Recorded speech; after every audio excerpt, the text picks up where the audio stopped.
தரிசனம் கண்டிடுவாய். ஆண்டவர் வாக்கினை ஏற்றிடுவாய். ஆத்தும தரிசனம் கண்டிடுவாய்.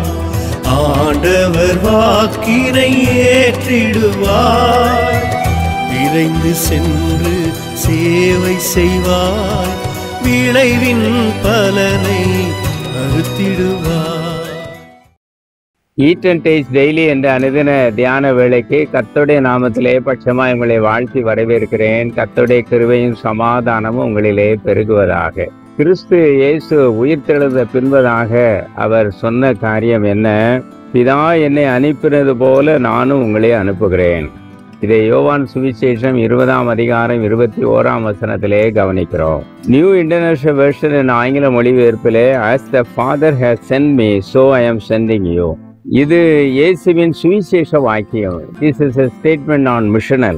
இது வரலாற்று சிறப்புமிக்க ஒரு வார்த்தை, வரலாற்று நம்பகமானது என்பதை நாம் அறிந்திருக்க வேண்டும். It is globally significant.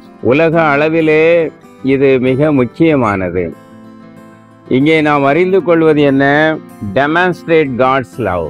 தேவ அன்பை நாம் பறைசாற்ற வேண்டும்.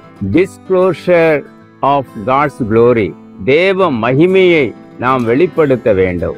மூன்றாவதாக டிக்ளேர் காட்ஸ் கிங்டம். தேவ ராஜ்யத்தை நாம் பறைசாற்ற வேண்டும். அன்புக்குரியவர்களே, கர்த்தர் எதிர்பார்க்கிற எதிர்பார்ப்புக்கு நாம் அர்ப்பணித்து, பிதா நம்மை அனுப்புவது போல நம்மை அர்ப்பணித்து, பிதா அனுப்புவது போல நம்மை ஒப்பு கொடுத்து, பிதா நம்மை அனுப்புவதினால் நாம் அதற்கு சரணடைந்து வாழ அழைக்கப்படுகிறோம்.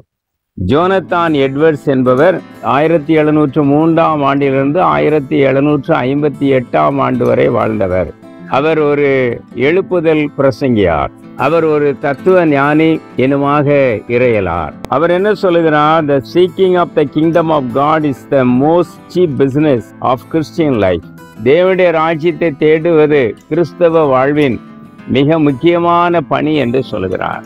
அன்புக்குரியவர்களே, தேவனுடைய ராஜ்யத்துக்குரியவர்களாக நம்மை அர்ப்பணிப்போம். அவர் எந்த நோக்கத்தோடு நம்மை அனுப்புகிறாரோ அந்த நோக்கத்தை நிறைவேற்றுவோம். ஆமேன். எங்கள் பரம தகப்பனே, நாங்கள் உம்முடைய அன்பை பறைசாற்ற எங்களுக்கு உதவி செய்யும். உம்முடைய மகிமையை நாங்கள் ஜனங்களுக்கு எடுத்து சொல்வதற்கு உதவி செய்யும். தேவ ராஜ்யத்தை ஜனங்களுக்கு நாங்கள் பறைசாற்றுவதற்கு உதவி செய்யும். பரம தகப்பனே, உம்முடைய ஜனத்துக்கு நாங்கள் எந்த நோக்கத்தோடு அனுப்பப்பட்டிருக்கிறோமோ அந்த நோக்கத்தை நிறைவேற்ற அருள் செய்யும். இயேசு கிறிஸ்து மூலமே பிதாவே.